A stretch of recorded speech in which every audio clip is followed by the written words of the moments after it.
In the vast emptiness of space, humanity had long believed they were alone.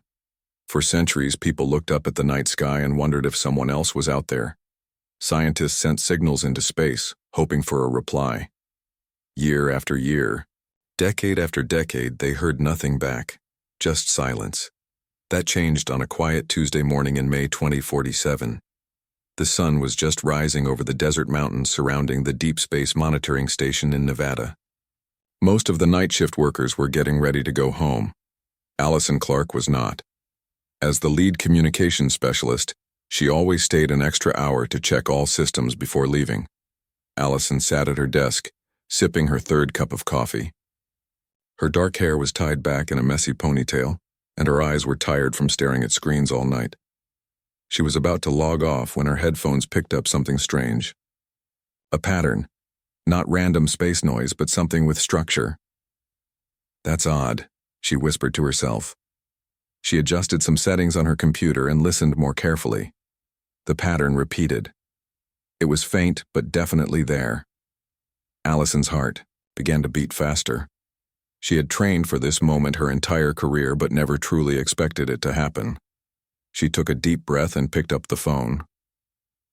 "Director Morris, you need to come see this right away," she said, trying to keep her voice steady. Frank Morris had been running the station for 15 years. He was in his late 50s with gray hair and kind eyes that had seen too many false alarms. But something in Allison's voice made him hurry to her station. "What have you got, Clark?" he asked, leaning over her shoulder to look at her screen. Signal, sir. Definitely not natural and definitely not ours." She played it for him, pointing out the mathematical sequence that repeated every 42 seconds. Director Morris stood up straight, his face serious. "Get Dr. Wells and Dr. Murphy in here now, and call Washington." Within hours, the quiet monitoring station became the center of the biggest event in human history. Dr. Aaron Wells, a brilliant mathematician who always wore mismatched socks for luck, worked side by side with Dr. Patricia Murphy, whose expertise in alien communication theories had once made her the joke of scientific circles. No one was laughing now. "The pattern is based on prime numbers," Dr. Wells explained to a room full of government officials who had flown in from across the country. "It's a universal mathematical language." Dr. Murphy nodded excitedly. "And look at this section here. It repeats but with small changes each time. It's like they're teaching us how to understand their language." For 5 days straight, the team worked around the clock. They barely ate or slept. The world's top code breakers and linguists joined them. Slowly, they began to understand parts of the message. "It's a distress call," Dr. Murphy announced on the morning of the 6th day. Her eyes were red from lack of sleep, but they shined with excitement and concern. "They're in trouble." By the end of the week, they had translated the core message. "Fleet failing. Life support critical. Help. Coordinates follow." The coordinates pointed to a location 3.7 light-years away. Close, in space terms. A place humans could actually reach with their newest technology. News of the signal spread across the globe. Some people celebrated in the streets, excited that humanity was not alone. Others hid in bunkers, afraid of alien invasion. Religious leaders held special services to pray for guidance. Scientists debated what to do next on every TV channel. The United Nations Security Council called an emergency meeting in New York. Representatives from every country gathered to decide how humanity should respond. General William Hayes, a tall man with a stern face and many medals on his uniform, stood up to speak. "This could be a trap," he warned. "Throughout history, superior civilizations have destroyed less advanced ones. We would be foolish to reveal ourselves and our technology." Ambassador Diane Powell, known for her work helping refugees around the world, strongly disagreed. "If someone is drowning and calls for help, do we first ask what country they're from? What they believe? No. We help because it's right. These beings, whoever they are, need our help. We must give it." The debate went on for days. Scientists presented what little they knew. Military leaders warned of risks. Ethical experts talked about moral duty. In a small room away from the main meeting, President Sandra Miller met with a group of advisors. If we ignore this call, she said quietly, what does that say about humanity? Are we really going to let an entire civilization die when we might be able to help? On the 7th day of debates, the vote was held. The decision was not unanimous, but a clear majority agreed. Humanity would answer the call.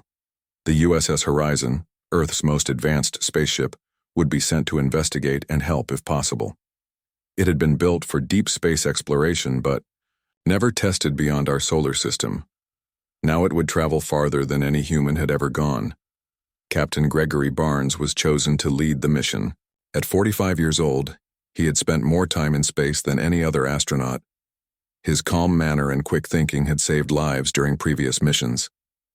The rest of the crew was selected carefully. Navigation Officer Kelly Martinez, whose instincts for space travel were unmatched. Chief Engineer Peter Thompson, who could fix almost anything. And Medical Officer Susan Wright, who had studied theoretical alien biology. 2 weeks after the signal was first detected, the crew of the USS Horizon gathered in the launch bay. Their families had said goodbye the day before. Now they stood in their blue uniforms ready to make history. Captain Barnes looked at each of them, then spoke into a microphone that carried his words to the whole world. We don't know what we'll find out there, but today we answer not just as Americans or Russians or Chinese. We answer as representatives of Earth, and we will not ignore a cry for help. As the countdown began, Allison Clark watched from the control room. She had been the first to hear the signal, and now she would help guide the Horizon on its journey. The ship lifted off, a bright light rising into the morning sky. Humanity had answered the call. The greatest journey in human history had begun. The USS Horizon left Earth behind, becoming smaller and smaller until it was just another dot in the black sky. Inside the ship, the crew of 30 men and women prepared for the longest journey any human had ever taken. Captain Barnes floated through the main hallway, pushing himself along with gentle touches to the walls. After 2 weeks in space, the crew was still getting used to living without gravity.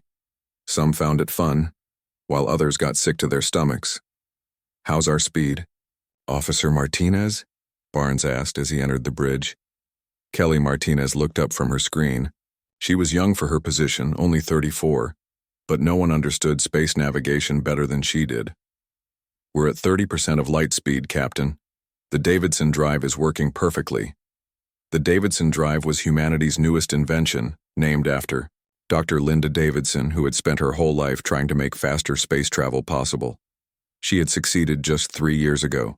Without her work, this rescue mission would have been impossible. Good. When can we reach full speed? The captain asked. By tomorrow morning. Then we'll be traveling at 92% the speed of light. She smiled. Still not fast enough to break the laws of physics, but fast enough to reach the aliens in a few months, instead of years. Captain Barnes nodded, satisfied. Keep me updated if anything changes. He made his way to the engine room next. There he found Chief Engineer Peter Thompson checking the massive engines that powered the ship. Thompson was in his 40s with strong arms and clever hands that could fix almost anything. How are the engines holding up, Chief? Barnes asked. Thompson wiped sweat from his forehead. The engine room was always hot from all the machinery. So far, so good, Captain. We're pushing them hard, but they're handling it well. My team is watching everything 24 hours a day. And the fuel? We have enough to get there, help them, and get back home. Just barely enough, but it should work. Barnes thanked him and continued his tour of the ship. He wanted to check on every department personally. It was his way of showing the crew that he cared about their work. In the medical bay, Dr. Susan Wright was studying everything humanity had ever written about possible alien life.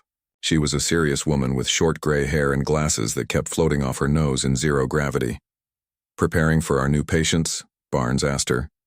Dr. Wright nodded. Trying to. It's not easy when we don't know what they look like or how their bodies work. Are they like us? Do they breathe oxygen? Do they have blood, hearts? We just don't know. She showed him pictures she had drawn of different possible alien forms. Some looked almost human, while others were very strange, with tentacles or multiple eyes. I'm preparing for everything I can think of, she said. but I'm worried it won't be enough. You're the best doctor on Earth, doctor, right? That's why you're here, Barnes said kindly. We all have to do our best with what we know. Days turned into weeks. The crew fell into a routine. They worked, exercised to keep their muscles strong in zero gravity, ate meals together and slept in small private rooms. Some wrote messages to their families back on Earth, even though it would take years for the messages to arrive. Communications. Officer Eric Johnson spent every day trying to talk to the aliens.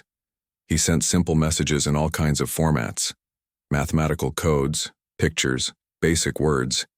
He hoped something would make sense to them. It feels like shouting into a dark room, he told Captain Barnes one day. I don't know if anyone can hear me or if they understand what I'm saying. 2 months passed. The ship was now farther from Earth than any human had ever traveled. The sun was just another bright star behind them. One night, while most of the crew was sleeping, Officer Johnson was awakened by a loud beeping from his computer. Half asleep, he floated quickly to his station. Computer, what's happening? He asked. Incoming transmission, the computer answered in its calm voice. Johnson was suddenly wide awake. Show me. The screen filled with strange symbols and then pictures, images that were clearly not made by human hands. Johnson's hands shook as he pressed the ship's alarm button. Within minutes, the bridge was full of people in sleep clothes, all staring at the screen in amazement. They answered us, Johnson whispered. They actually answered. The pictures became clearer. They showed beings that looked somewhat like humans but with important differences. They had 2 arms and 2 legs, but their skin was a silvery blue, color that seemed to shine.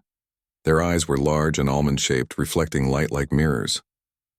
They had small mouths and no visible ears or nose. Then the pictures changed to show something that made everyone gasp. A massive space fleet. 7 huge ships, each one bigger than anything humans had ever built.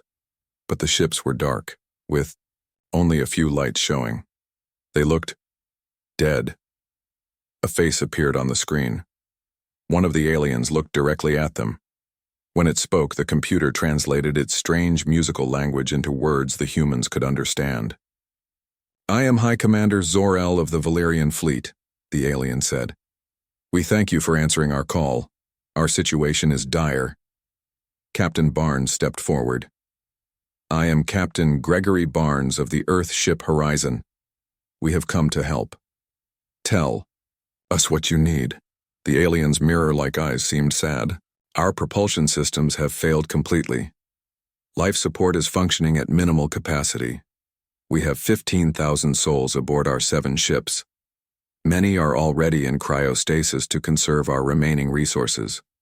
We cannot sustain beyond 60 of your Earth days. The crew looked at each other in shock. 15,000 aliens. They had expected maybe a few hundred. Their small ship couldn't possibly save so many. We will reach you in 52 days, Captain Barnes said, trying to sound confident. We will do everything in our power to help. After the transmission ended, Barnes called an emergency meeting. We need to move faster, he told his officers. Every day counts now. Chief Engineer Thompson looked worried. The Davidson drive isn't meant to go above 92% light speed. It's never been tested beyond that. Can we push it to 95%? Barnes asked. Thompson thought for a moment. Maybe, but it's risky. The cooling systems might not handle it. Those people will die if we don't reach them in time, Barnes said firmly. We have to try. The engineer nodded. Yes, sir, I'll make it work. The next day, as the ship accelerated to dangerous speeds, disaster struck. A loud explosion shook the entire ship, throwing people against walls. Red emergency lights flashed everywhere. What happened? Barnes demanded, picking himself up from the floor. Coolant leak in Section 7. Thompson's voice came through the speakers.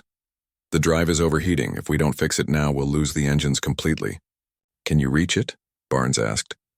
There was a pause. Yes, but it's flooded with radiation from the drive. Anyone who goes in there will be exposed to dangerous levels. Without hesitation, Thompson and his assistant Lisa Rodriguez volunteered. We'll go, Thompson said. We know the systems best. They put on protective suits, but everyone knew the suits wouldn't block all the radiation. As they entered the damaged section, the rest of the crew watched through cameras. "If we don't fix this, we'll never reach them in time," Thompson said, his face grim inside his helmet as they entered the radiation-flooded chamber. Rodriguez nodded. "Then we better not fail." For 2 hours they worked in the deadly environment, replacing damaged parts and sealing leaks. Finally, Thompson's tired voice came through the radio. "It's done. The drive is stable again." When they returned, both collapsed immediately. Dr. Wright rushed them to the medical bay and placed them in special medical pods. "Will they survive?" Captain Barnes asked quietly. Dr. Wright looked worried. "I don't know. They received heavy radiation doses. All we can do now is wait and hope." The ship continued its journey, racing against time to save 15,000 lives hanging in the balance. And as Earth became just a distant memory, the crew of the Horizon faced the reality of what they had undertaken, the most important rescue mission in human history. Day 83 of the mission dawned quietly aboard the USS Horizon. The ship had been traveling for almost 3 months now, and the crew was tired. Two of their own, Engineer Thompson and his assistant Rodriguez, still lay in medical pods, their bodies slowly healing from radiation exposure. Everyone felt the weight of what was coming. Today they would finally reach the alien fleet. Captain Barnes hadn't slept much. He stood in front of the large window on the bridge, staring at the stars. In a few hours, humanity would have its first real meeting with another intelligent species. The thought filled him with both excitement and fear. "Captain," called Navigator Martinez from her station, "I'm picking up large objects ahead.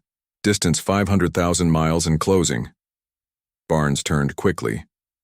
"On screen, please." The main screen lit up, showing small dots of light against the black of space. As the horizon moved closer, the dots grew larger. Then finally they could see them clearly. "My God," whispered Navigator Martinez, saying what everyone was thinking. The Valerian fleet was enormous. 7 massive ships floated in the emptiness of space, each one nearly 3 miles long. They were beautiful in a strange way, with smooth curved designs that no human would have thought to build. But something was clearly wrong. The ships were dark with only a few scattered lights visible. No signs of engines working. They looked like ghost ships. "There must be thousands of families aboard each vessel," Martinez said quietly. Captain Barnes studied the screen. "Begin approach to the lead ship. Slow and steady, Officer Martinez." "Yes, sir."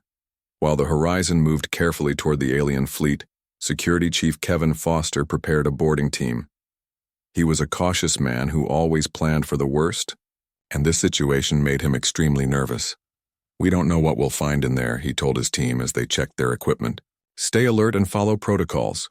Remember, we're here to help, but safety comes first." Dr. Wright packed her medical supplies, not knowing what she might need.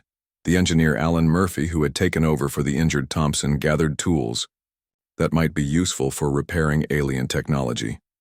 First contact specialist Olivia Spencer, who had studied communication with potential aliens for years, practiced the few Valerian words they had learned from the transmissions.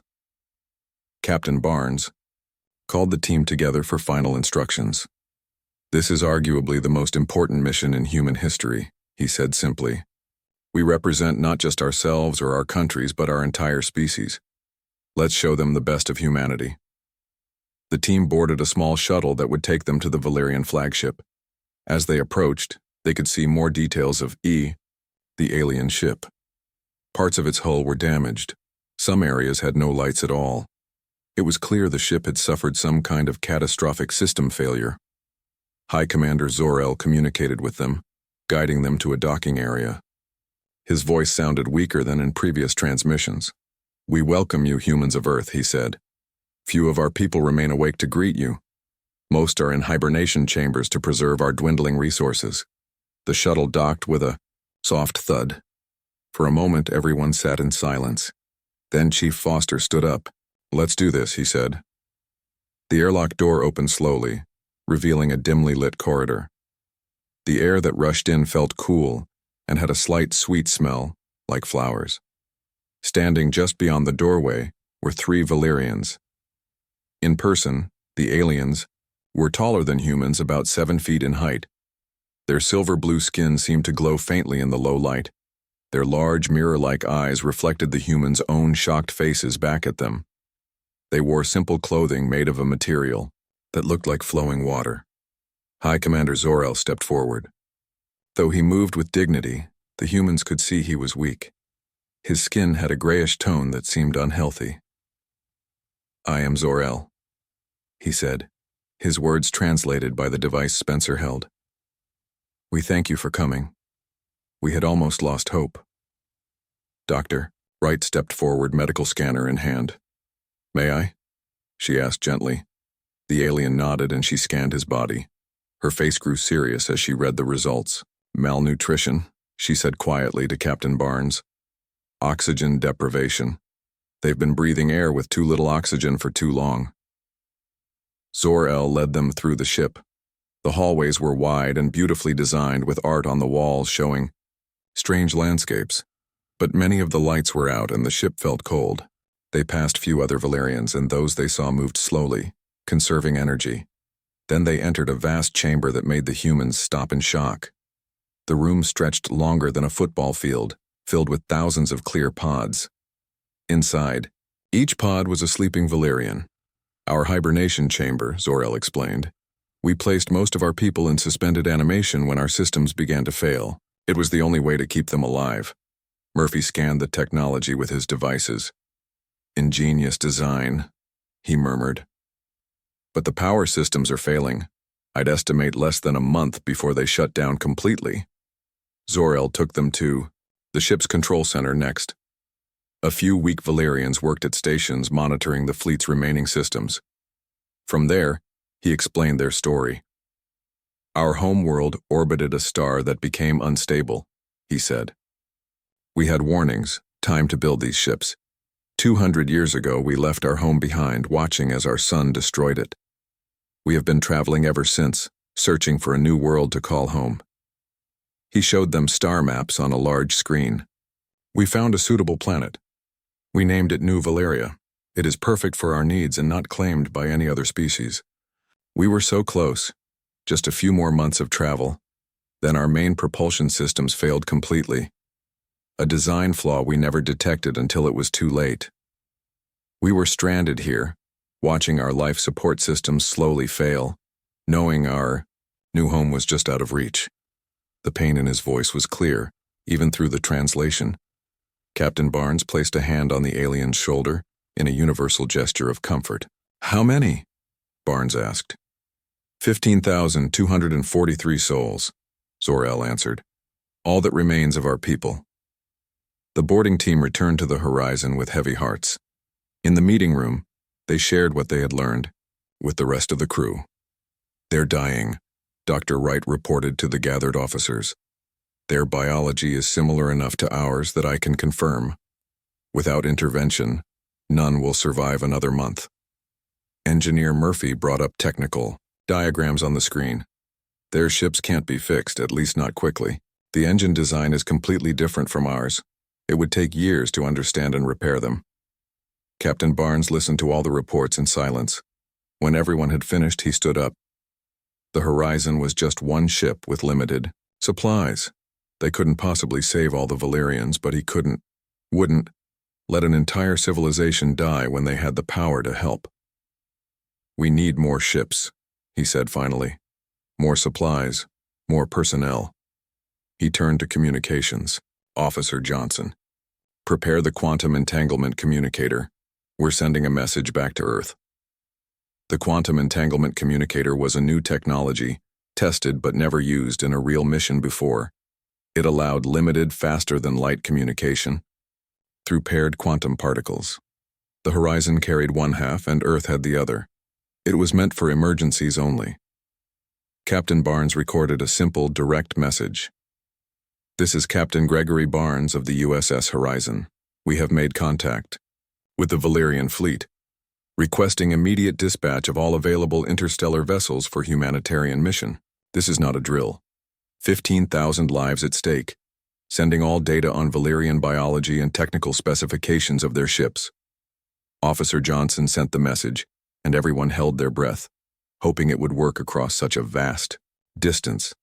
3 tense minutes passed. Then the communicator lit up with Earth's response.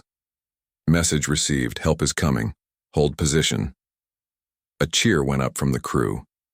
Captain Barnes smiled for the first time in days. They wouldn't have to face this alone. Humanity was coming to help. The days that followed were a blur of activity aboard the USS Horizon. While waiting for reinforcements from Earth, the crew worked around the clock to help the Valerians however they could. Every hour mattered now. Engineer Alan Murphy, though, not as experienced as the injured Thompson, proved himself a quick learner. He worked closely with the Valerian engineers, trying to understand their technology. Despite the language barrier, they developed a system of hand gestures and simple drawings to communicate. Their systems are different from ours, Murphy explained to Captain Barnes during a late-night meeting. But the basic science is the same. We've managed to restore minimal life support to all 7 ships. This was good news. The improved life support meant the Valerians who were still awake could breathe better air and stay warmer. But it wasn't enough to save those in hibernation or to move the ships to their destination. In the medical bay, good news also arrived. Thompson and Rodriguez had shown improvement.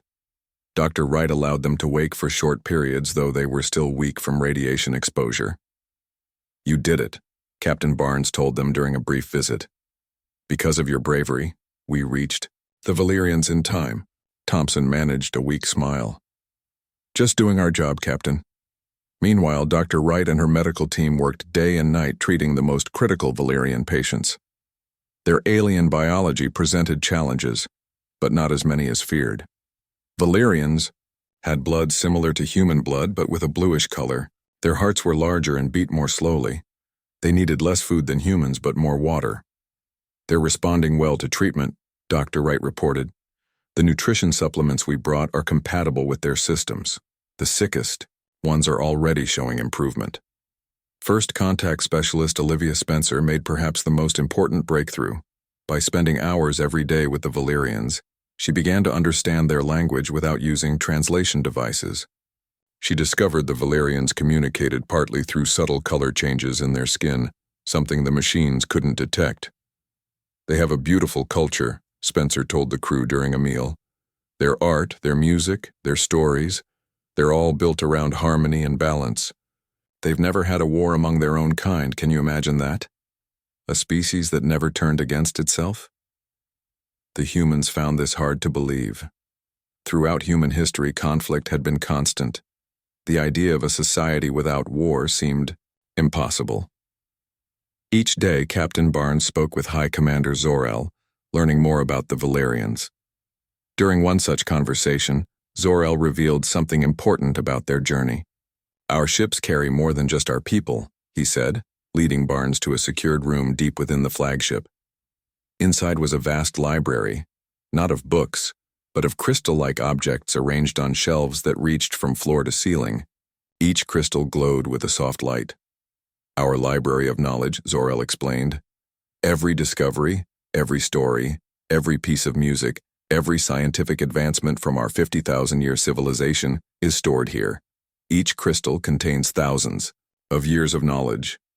He picked up one of the smaller crystals. This one holds our complete medical knowledge. Another contains our entire history. Others hold our art, literature, philosophy, and science. Barnes understood immediately. You're not just trying to save your people, you're trying to save your entire civilization. Zor-El nodded. If we had perished here, he said softly, not just our people but our entire history would have been lost. You have saved more than lives, Captain Barnes. You have saved a civilization. On day 97, radar operator Sam Cooper shouted from his station, Captain, multiple objects approaching, at high speed. Everyone tensed, fearing an attack. But seconds later, Cooper broke into a huge smile. It's them. Earthships, 7 of them. The bridge erupted in cheers. The reinforcement fleet had arrived. USS Endeavour, USS Discovery, Tianlong from China, Gagarin from Russia, Ramesses from Egypt, Curie from Europe, and Shackleton from an international coalition. Each ship was loaded with supplies, equipment, and people with skills needed for the rescue. The next weeks were filled with intense work as hundreds of humans joined the effort. Medical teams treated Valyrian patients.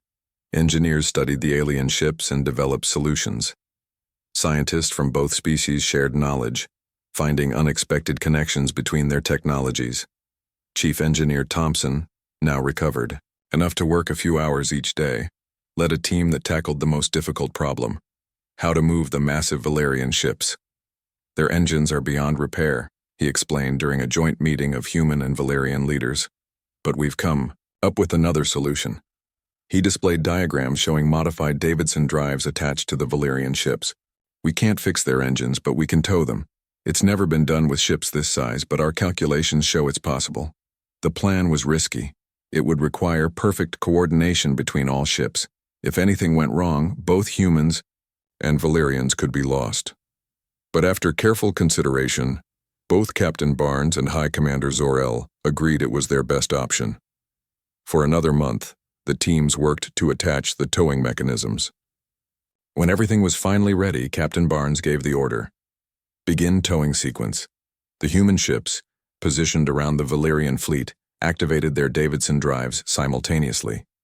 At first, nothing seemed to happen. The massive alien ships were so large that movement was almost impossible to see. But the instruments showed it was working. Slowly, very slowly, the fleet began to move. A cheer went up across all communication channels in both human and Valyrian languages. They were on their way. The journey to New Valyria took 3 more months.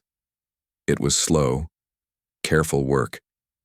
The human ships strained under the effort of pulling the massive Valyrian vessels. Several times adjustments had to be made when systems overheated or connections weakened. But the combined fleet kept moving forward. During this time, many Valyrians were awakened from hibernation as life support systems improved. They were amazed to find humans working alongside their people. New friendships formed. Humans taught Valyrians about Earth culture, while Valyrians shared their art and music. On day 186, Navigator Martinez made the announcement everyone had been waiting for. New Valyria is in visual range. On the main screen, a beautiful blue-green world appeared orbiting a stable yellow star. Scans confirmed what the Valyrians had hoped. The planet could support their life. And surprisingly, it could support human life too. As the first Valyrian, colonists prepared to descend to their new home. High Commander Zor-El called for a special gathering. In the largest chamber of the flagship, hundreds of humans and Valyrians came together. Zor-El, now healthy again with his skin glowing its natural silver blue, addressed them all. When we sent our call into the darkness, we did not know if anyone would hear, or if hearing, would come to aid strangers.